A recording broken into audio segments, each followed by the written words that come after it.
Hello, YouTube. Sidekick here with another installment of the Iron Bomber's Guide to the DCS Galaxy. Today we're going to spend some time talking about the other side of the coin. We're going to talk about the threat. In other words, the people who are trying to kill you. We'll talk about the various types of air defense systems, and we'll talk a little bit about how they've evolved over time. And then we'll go out to the range and we'll do some testing to just see how some of the air defense units in DCS perform. And then we'll wrap it up with a little bit of summary. There's a fair bit of ground to cover, so buckle up and stick around. Okay, let's take a look at the types of threats that you, as an aspiring iron bomber, might face. Let me preface by saying that we're going to be discussing surface-to-air threats here, not threats from other aircraft. I should also say that I make no apologies for the fact that this discussion is going to be very general and is not going to list every possible SAM type in DCS, nor is it going to go into any detail about their specific capabilities. Here, I want to focus more on how the threat environment affects the tactics, techniques, and procedures used to employ iron bombs. So, from the ground, I'm going to divide the threats into three basic types. Now, I realize that there are lots of ways to divide and subdivide these, but I'm going to go with these general classifications. First of all, radar-guided SAMs. Second of all, IR-guided SAMs. And lastly, anti-aircraft artillery, or AAA. So let's classify each of these types in a couple of ways. First of all, by their general range, so how far away they can reach out and touch you. And second of all, by their general lethality in, let's say, 3 altitude bands. High altitude, by which I mean generally above 10 to 15,000 feet. Medium, by which I mean between about 2,000 and the high altitude band. And low under that. So, as far as range is concerned, I'm going to classify radar-guided SAMs as an area weapon, and the other two as being point defenses.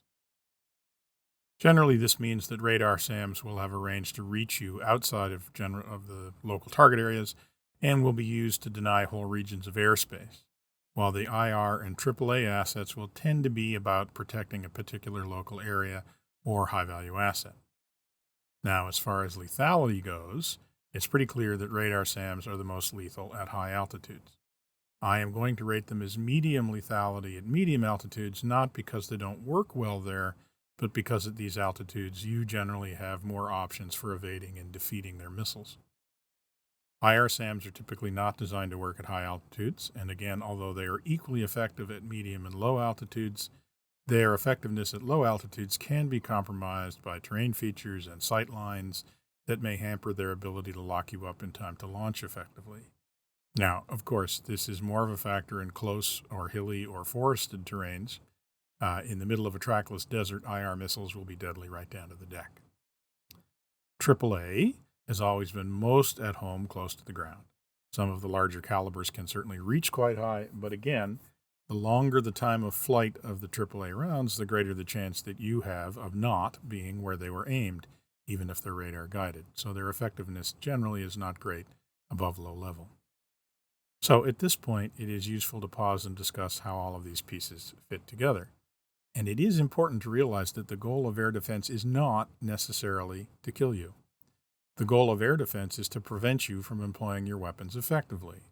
Now, they achieve this goal through the threat of being able to kill you, but they will have achieved their mission if you miss the target, even if you live to fight another day. So, in effect, if they can distract you or force you into tactics that make you ineffective, they have won. So, let's see how the two systems work together. The role of the area defense SAMs is effectively to deny a wide area of relatively high altitude airspace to enemy aircraft, not necessarily by destroying them, but by forcing them lower or by forcing them to focus on defeating the SAMs and therefore being unable to engage targets effectively. If driven down out of the higher altitudes, aircraft are driven into the waiting arms of the IR missiles and the AAA, whose job it is to make local areas around targets so inhospitable that you can't approach closely enough to drop your bombs effectively. Okay, so let's take a look at how this threat environment has evolved over the years, and let's start with World War II and the immediate post-war era or early jet era. In this time frame, pretty much the only threat was low-level AAA, but this was becoming quite dangerous, both because it was proliferating, but also because radar guidance was making it quite lethal at short ranges where evasive action was often ineffective. So, in this era, tactics, techniques, and aircraft design focused on improving the ability of aircraft to engage point targets from at least medium altitude. This is typified by the radar-aided sight in the Sabre, which was actually intended to support dive bombing attacks from 10,000, 15,000, or even 20,000 feet. Then, in the mid-60s, essentially during the Vietnam era, the first effective radar-guided SAMs were deployed. Now, while these did not account for many attack aircraft losses, they did have an impact on the tactics and on the thinking behind aircraft design. With the advent of SAMs, it was no longer really possible to simply ingress at high altitude and engage a target from there.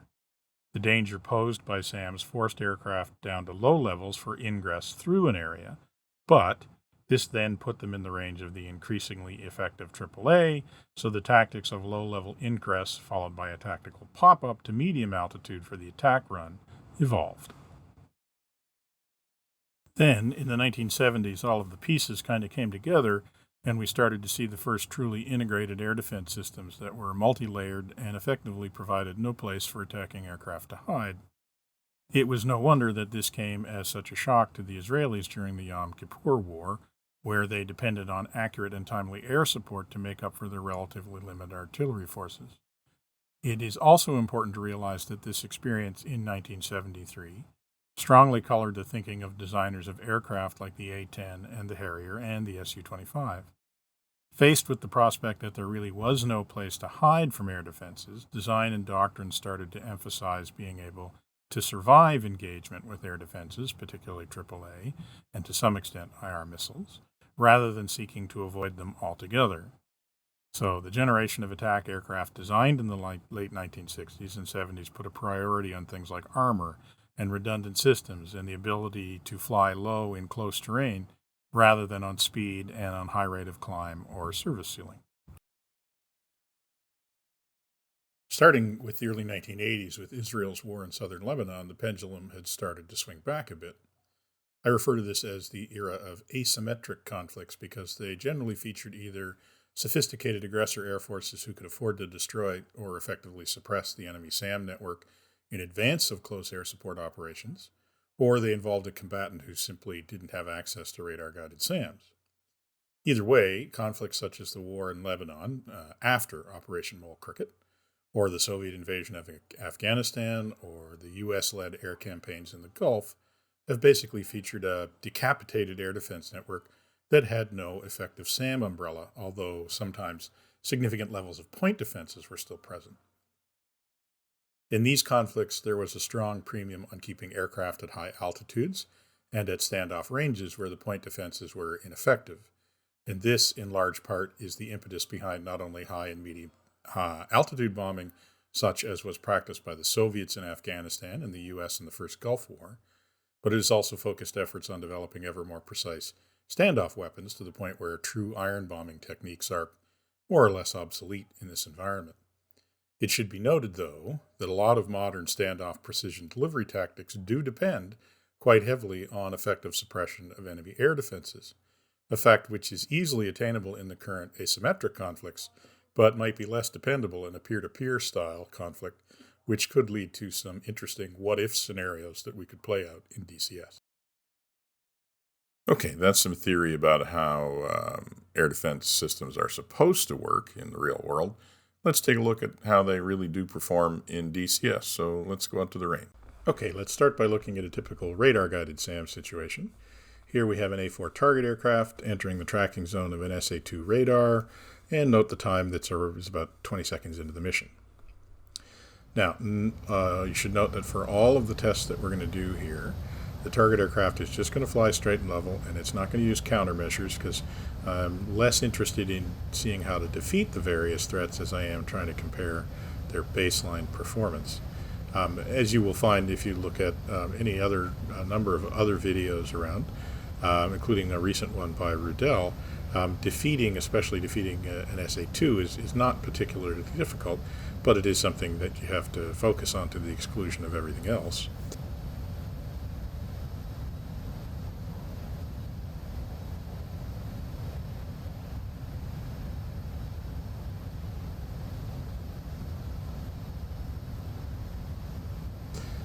Okay, so here we see that the SA-2 has launched, and that's at around 45 seconds after we entered the tracking zone.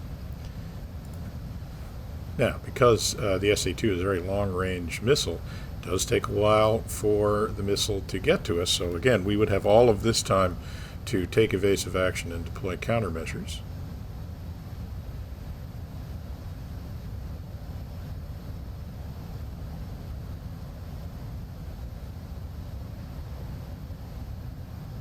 And you can see that the missile arrives at around 1 minute and 15 seconds after we entered the tracking zone of the radar. Okay, take a look at this footage.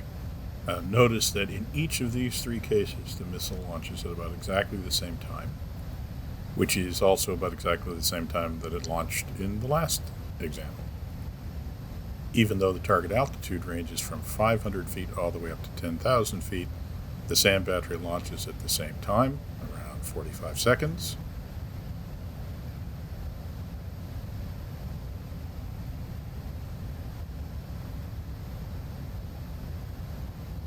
And after about 35 to 40 seconds of travel time, the missiles arrive.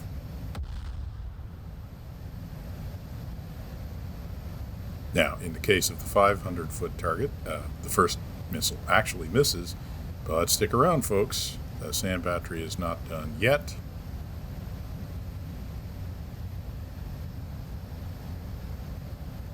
And with its second missile, it finds some success.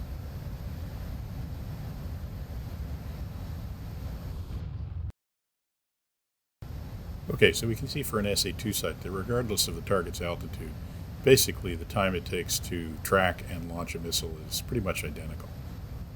But what about SA-3s or SA-6s? We'll take a look here. Here we have a 10,000-foot run against an SA-3 site, and a 10,000-foot run against an SA-6 site, and a 500-foot run against the same SA-3 site. So the first thing you want to note is how much faster the SA-6 site is. It only takes about 30 seconds for it to lock on and launch. And because it's also a shorter range missile, it arrives in just a little over 30 seconds. So you really only have about a minute with the SA-6 site.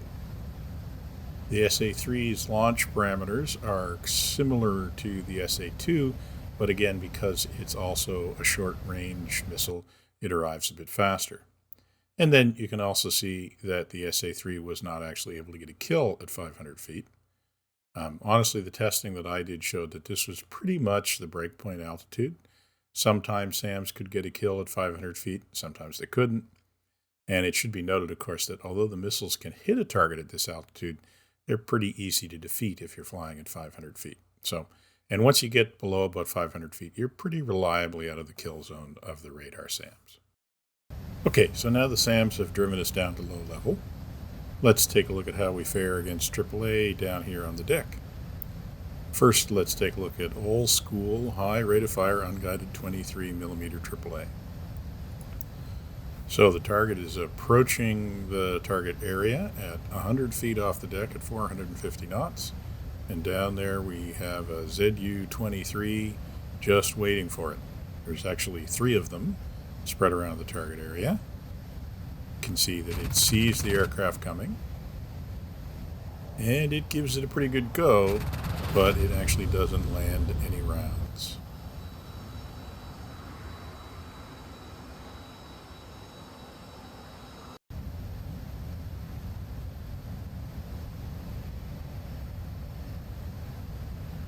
Okay, so what if we try the same stunt with radar-guided AAA? So now we're approaching the target area again, 100 feet, 450 knots, but this time we had a ZSU-23 Shilka waiting for us.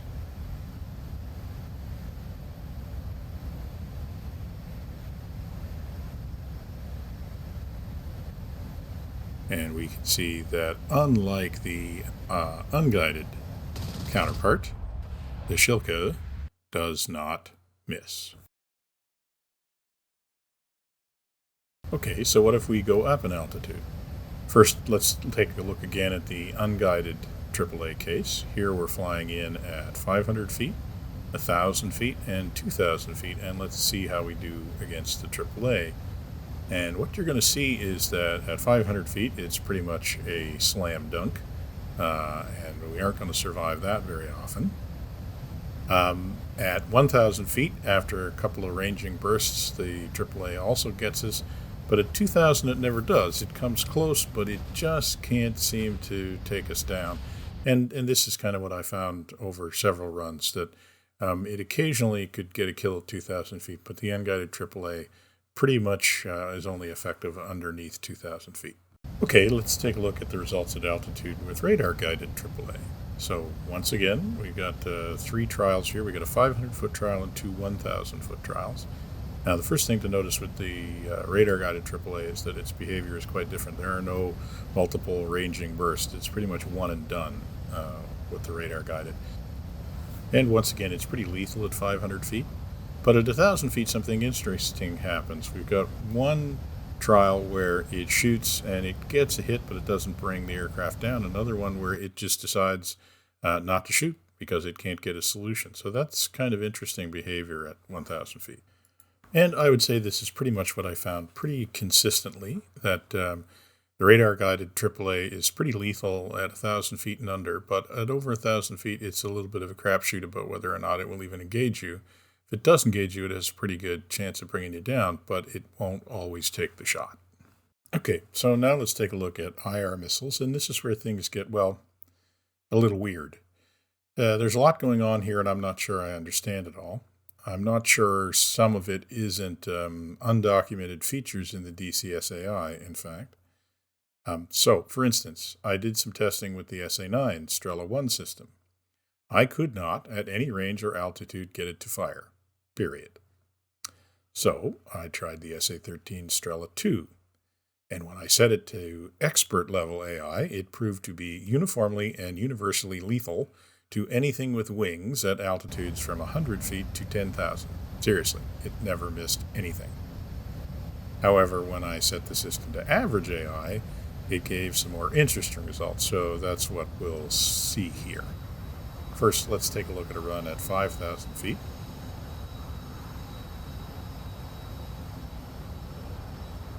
This ends more or less the way I would have expected. Once again, we approach the target going for 150 knots. The system sees us coming, and even though we fly straight overhead, it launches and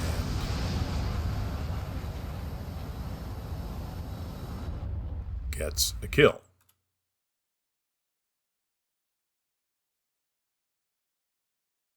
Okay, so now let's see how the system does with targets at different altitudes. Here we have runs at 1,000 feet, 100 feet, and 500 feet.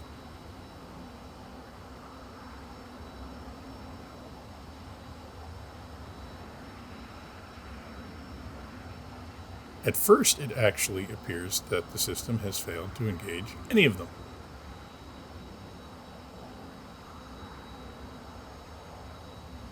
But wait for it. Both of the 2 lower altitude targets end up getting caught from behind, but the target at 1,000 feet escapes. So this seems a little bit counterintuitive to me. I would have thought that the lowest jet would get away and the higher jet would have been in the sweet spot for the system.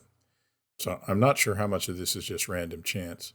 But like I said, whereas the radar SAM tests were like carbon copies of one another no matter what I did, the IR missile tests are just all over the place. Okay, well, if you thought the Strela was strange, the IGLA is truly an exercise in weirdness. So let's take a look at the result of this Manpad system. We'll just jump right into the triple view here. We get 2 jets at 500 feet, 1 at 1,000 feet. I basically picked these because, frankly, after about 1,000 feet, the IGLA hit nothing, ever.